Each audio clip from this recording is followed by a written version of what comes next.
नमस्कार। मैं अरुण के शर्मा, एनालिस्ट वन थॉट। आज बात करेंगे भारतीय जनता पार्टी की दिल्ली सरकार, जिसकी सीएम रेखा गुप्ता जी,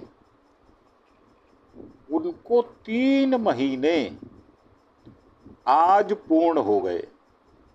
20 फरवरी को उनकी सरकार बन गई थी और आज 20 मई है। अगले आने वाले 10 दिनों में उनको 100 दिन पूरे हो जाएंगे और उनको अपना चिट्ठा 100 दिन का पेश करना पड़ेगा। तो भारतीय जनता पार्टी की ये 3 महीने की सरकार, ये डबल इंजन सरकार है या डबल खतरे वाली सरकार है, ये देखना होगा। रेखा गुप्ता की सरकार को अपनी नीतियों की योजनाएं खुद बनानी होंगी और उन्हें खुद ही लागू करना होगा, ऐसा जान पड़ता है। इसलिए वह केंद्र पर निर्भर नहीं रह सकती। यानी उन्हें एमएचए जाते हुए बहुत कम देखा गया है। वह केंद्र की नीतियों को लागू करने का श्रेय लेने के लिए लोगों के पास नहीं जा सकती।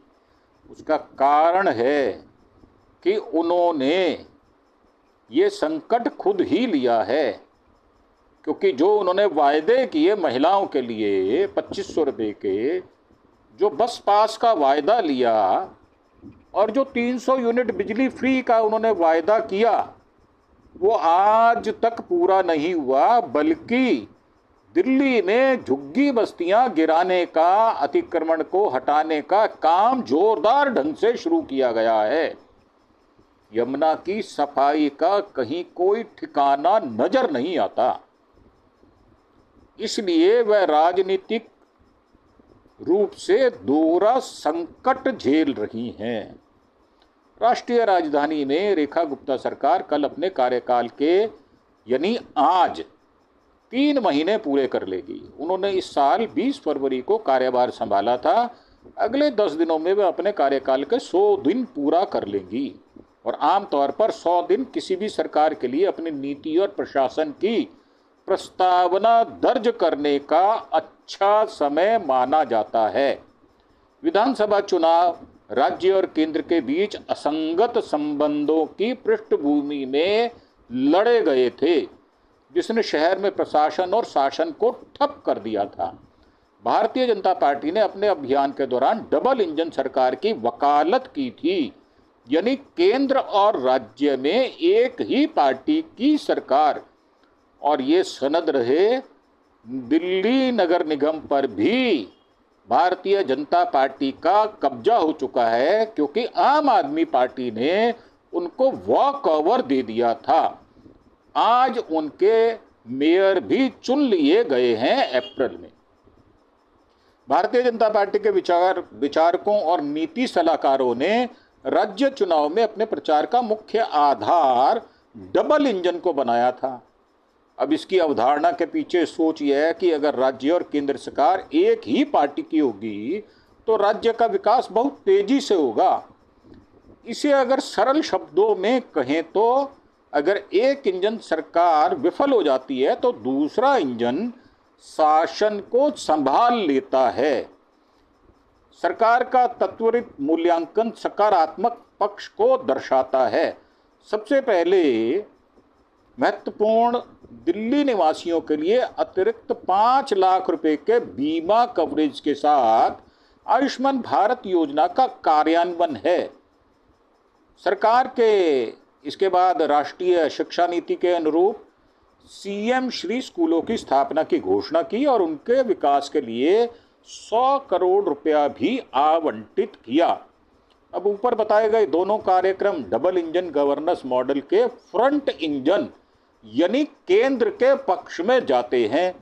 इन 100 दिनों में यह जानना महत्वपूर्ण होगा राज्य इंजन में कौन सा कार्यक्रम लागू किया गया है।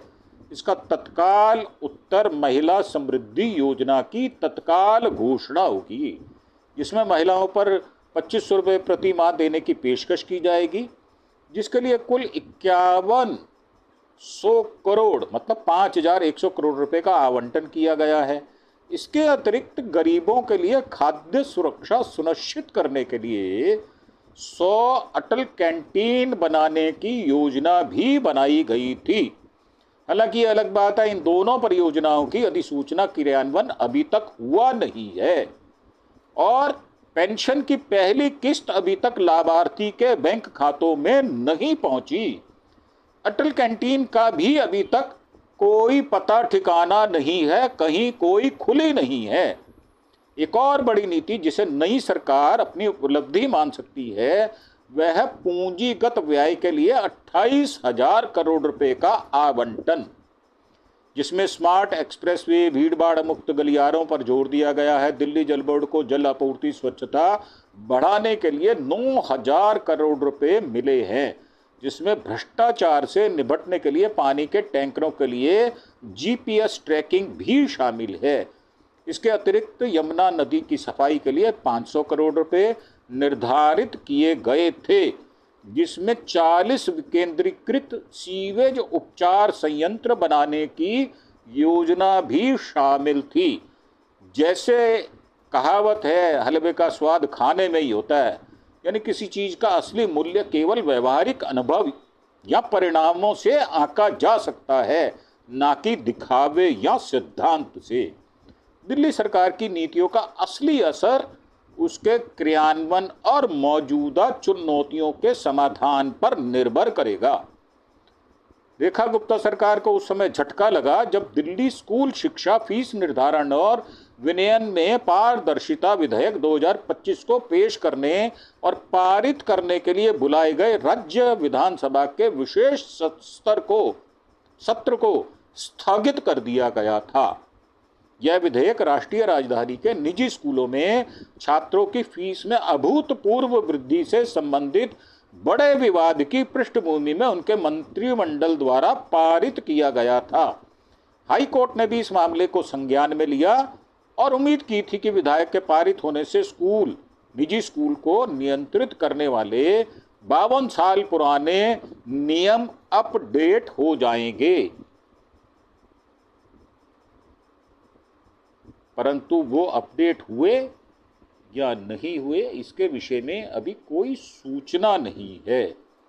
हालांकि स्थगन के लिए कोई आधिकारिक कारण नहीं बताया गया, लेकिन सत्ता के गलियारों में दबी जुबान से यह बात सुनी गई है, ऑपरेशन सिंदूर के सफल क्रियान्वयन के बाद नागरिकों के विजय जुलूस को सुविधाजनक बनाने के लिए केंद्र के आदेश पर इसे स्थगित किया गया है।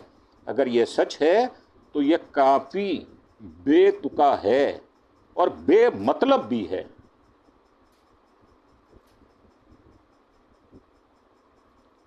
क्योंकि राज्य सरकार को केंद्र की योजनाओं और नीतियों में योगदान देना चाहिए, लेकिन केंद्र के कार्यक्रमों को समायोजित करने के लिए अपनी नीतियों को रोकना नहीं चाहिए, जो कि यह दिल्ली सरकार कर रही है। सरकार को अपनी नीतियों की योजना खुद बनानी होगी और उन्हें खुद लागू करना होगा और वह केंद्र पर निर्भर नहीं रह सकती। वे केंद्र की नीतियों को लागू करने का श्रेय लेने के लिए लोगों के पास वापस नहीं जा सकती। यह राजनीतिक दोहरे खतरे का मामला सिद्ध होने वाला है।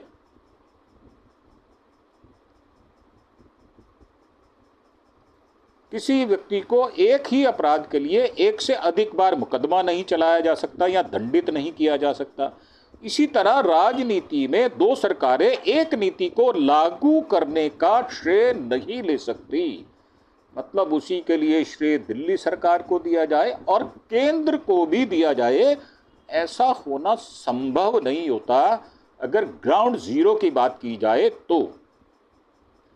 और ये जो हमारी प्रस्तुति है ये विशेष तौर पर इसलिए भी है कि दिल्ली सरकार को आज 3 महीने पूरे हो गए हैं और दिल्ली सरकार इसके एवज में क्या करके दिखाने वाली है, उसके जितने भी प्रॉमिसेस हैं वो अभी तक उनमें से एक भी पूरा नहीं हुआ।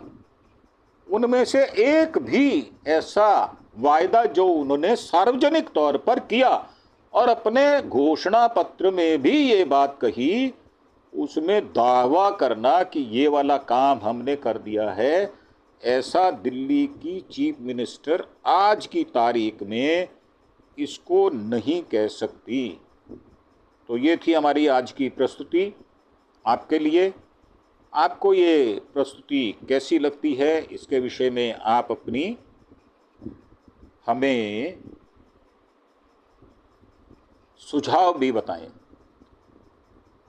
और हमारे YouTube चैनल अरुण के शर्मा एनालिस्ट वन थॉट को सब्सक्राइब भी करें, लाइक भी करें और कमेंट भी करें। और ये प्रस्तुति अगर आपको अच्छी लगती है तो उसे शेयर भी करें।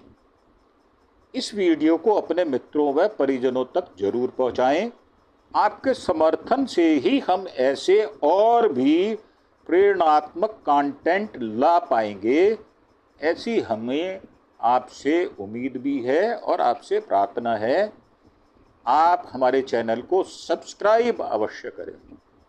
इसी के साथ आपसे विदा लेते हुए धन्यवाद, थैंक यू, जय हिंद, जय भारत।